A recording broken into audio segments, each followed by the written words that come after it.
Mdiki Aminata, soc de Guinea e meu lingua materna es Pular. În jarama, mică miete Aminata, cum hiuruko Guinea, cum hiarata ko Pular.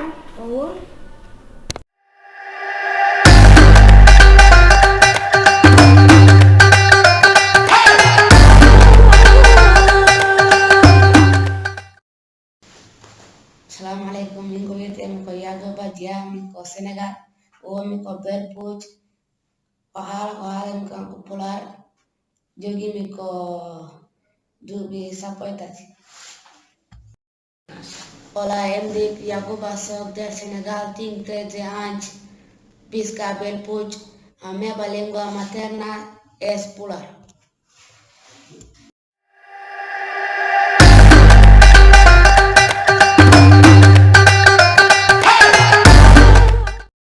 Hola, mi cual que tengo 14 años, soy de Marruecos y mi lengua materna es árabe.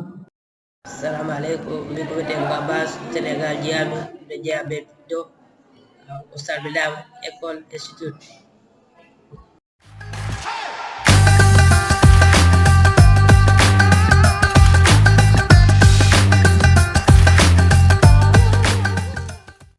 Hola, em dic Maimona, soc de Senegal y la meva llengua materna es Pular.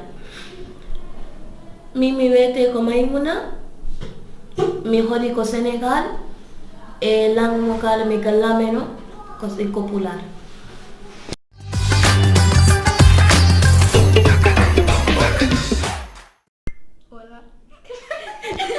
Hola, yo me digo Salam, soy del Senegal, la mia lengua materna es el Senegal.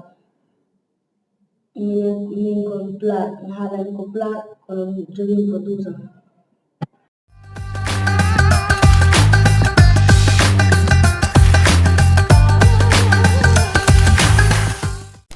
Hola, yo em dic Soroba. Yo soc de Mali. Yo parlo a Bambara. Anche de tɔgɔ Soroba.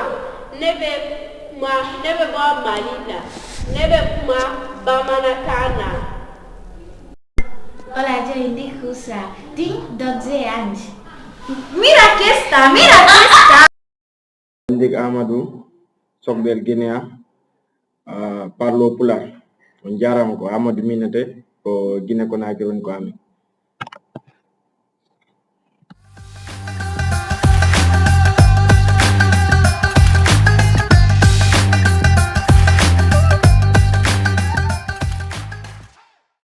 Salam alaikum.